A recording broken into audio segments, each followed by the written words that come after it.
बौद्ध धर्म को आगे बढ़ाने के लिए दिन रात समर्पित और देश के 14 प्रांतों में भ्रमणशील बौद्ध भिक्षु भंते संघदीप एक संस्कार के क्रम में अमेठी आए हैं।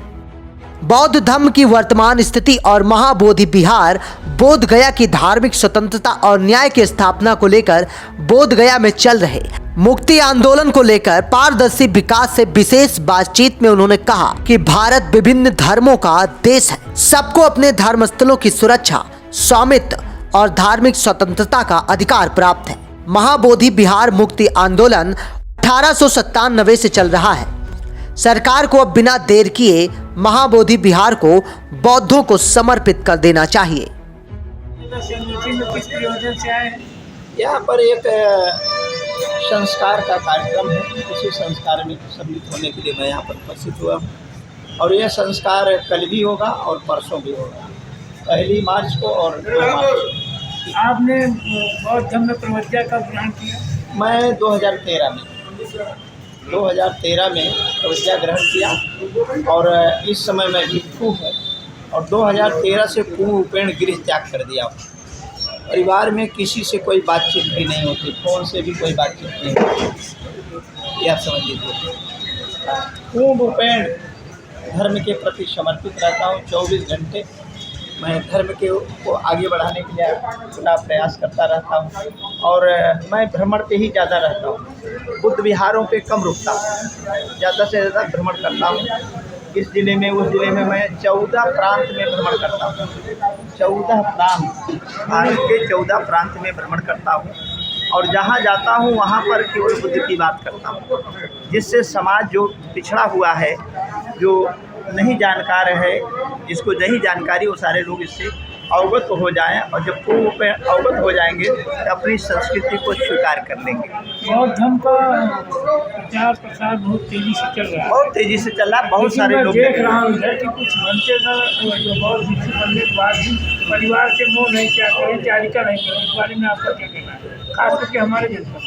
वह उसका कारण है ना, वो केवल आपके जनपद में ही नहीं है, वो अन्य जनपदों में भी है, अन्य प्रदेशों में भी है।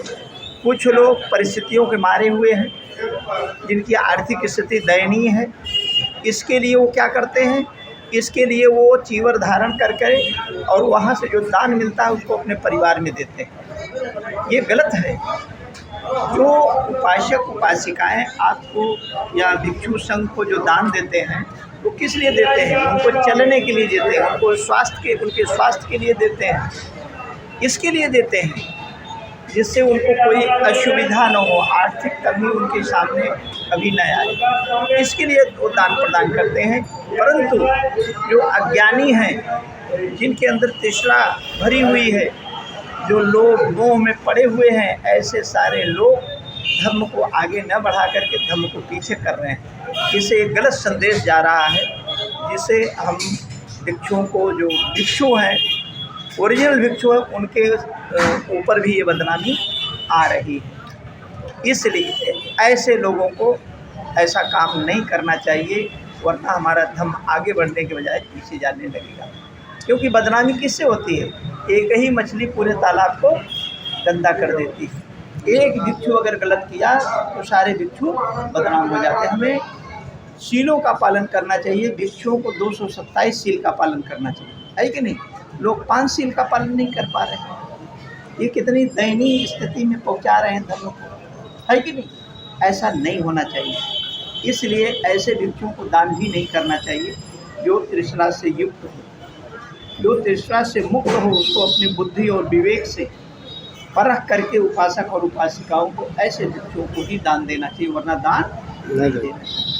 आप एक संस्कार में अभी आपने बताया। जी। मैं देखता हूँ जो बौद्ध धर्म के संस्कार होते हैं, खास करके अखिल भारतीय मौर्य कल्याण संघ एक संगठन है यहाँ। अच्छा। देखता हूँ वो लोग जब संस्कार करते हैं तो द्वितीय बोचक बाबा साहब की चित्र पटना वहाँ नहीं रखते, भगवान बुद्ध का रखते हैं। तब आपको बता दें, अभी आप इससे अवगत नहीं होंगे, हो सकता अवगत हो। एक जो सूत्र है महामंगल गाथा, इस सूत्र में लिखा है सीधे भिक्षुओं के लिए, नत्थि में शरण अय्यं बुद्धो में शरणं नरं एते न सच्च वज्जेन होतु में जय मंगलम। ठीक है, नत्थ में शरण गई, मेरी कोई और शरण नहीं है, मुझे और किसी का फोटो लगाने नहीं चाहिए। सम्राट अशोक ने पूरा राजपाट अपना गंवा दिया, किसके लिए? धर्म के प्रचार के लिए, उनका भी फोटो नहीं लगवाते। आप समझ लीजिए। तो सब मिला करके किसी और का फोटो नहीं लगाना चाहिए। भिक्षु अगर वहाँ बैठा है तो केवल और केवल भगवान बुद्ध का ही होना चाहिए, और किसी का नहीं होना नहीं, किसी का नहीं लगाना चाहिए, केवल भगवान बुद्ध का। संस्कार में केवल भगवान बुद्ध के अलावा किसी का फोटो, किसी का स्टेचू नहीं होना चाहिए। इसका विशेष ध्यान होना चाहिए। इन्हीं चंद शब्दों के साथ हाँ बताएं। महाभोज बिहार जो गया था, बोध गया था, उसकी मुक्ति के लिए आंदोलन चल रहा है, उस संबंध में आपका क्या? हाँ, उसकी मुक्ति के लिए आज से नहीं आंदोलन चल रहा है। जब डॉन डेविड आए श्रीलंका से चल करके हमारे भारत में 1890 में, उन्होंने जब देखा यहाँ की स्थिति और परिस्थिति, यहाँ के जो धार्मिक स्थल थे, बुद्धिस्ट जो प्लेस थे, इन सारे स्थलों का जब उन्होंने अवलोकन किया, उन्होंने प्रतिज्ञा किया कि हम जब तक इसको मुक्त नहीं करा लेंगे, इसका उद्धार नहीं कर देंगे, हम पुनः श्रीलंका नहीं जाएंगे। इस प्रतिज्ञा को लेकर के वहाँ से पैसा मंगाते रहे श्रीलंका से, और यहाँ पर सारनाथ में, बोध गया में उन्होंने बहुत सारा मोनेस्ट्री का निर्माण कराया। तो निर्माण कराने के बाद उन्होंने केस किया। उस समय केस कहाँ चलता था? कलकत्ता में।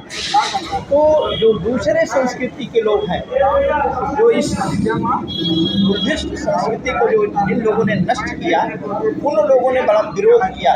2 बार जानलेवा हमला किया, अनागारिक धमपाल, 2 बार जानलेवा हमला किया।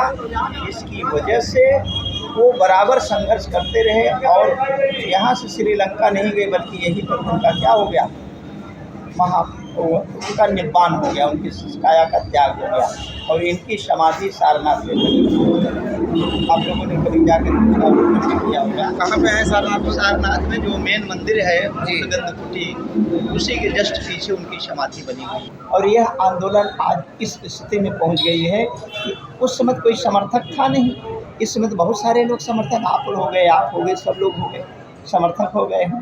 तो जब सभी लोग समर्थक हो गए हैं, हमारा बल बढ़ गया है। अब हम सरकार से मांग कर रहे हैं कि वहाँ न्याय किया जाए, और न्याय सरकार कर देगी जब सभी धर्मों के स्थल को सबको हैंडओवर है। तो बुद्धिस्ट जो प्लेस है, उसको बुद्धिस्टों को भी हैंडओवर होना चाहिए, है कि नहीं? जी, अभी अनशन चल रहा है। अरे हम बहुत सारे लोग गए हैं, कुशीनगर, सारनाथ, हर जगह से सूचना बराबर आती जाती रहती। सरकार में कोई सकारात्मक स्कूल नहीं है, तो सरकार आज नहीं तो कल आएगी ना। आज नहीं तो सरकार कल आएगी। सरकार भी दयालु है, ऐसा नहीं है। वो भी तो हमारे आपके परिवार के लोग सरकार में हैं, कोई आसमान पर से तो आया नहीं। इसलिए उनके अंदर दया भाव आएगा। जो हमारे जुडिशियल में बैठे हुए जज महोदय लोग हैं, इनके अंदर भी दया भाव आएगा, और न्याय का उनके अंदर जरा सा भी 1% भी अगर उनके अंदर न्याय का चरित्र होगा तो तुरंत न्याय करेंगे। अगर एकदम से न्याय चरित्र से विहीन होंगे तो भाई नहीं न्याय करेंगे, है कि नहीं? तो सभी जुडिशियल में बैठे हुए हमारे जज महोदय लोग बहुत अच्छे हैं, बढ़िया न्याय देंगे, और वह बुद्धिस्टों को हैंडओवर किया जाएगा। इन चंद शब्दों के साथ आप सबका मंगल, कल्याण, सुखी, दीर्घायु, बहुत समंगल, बहुत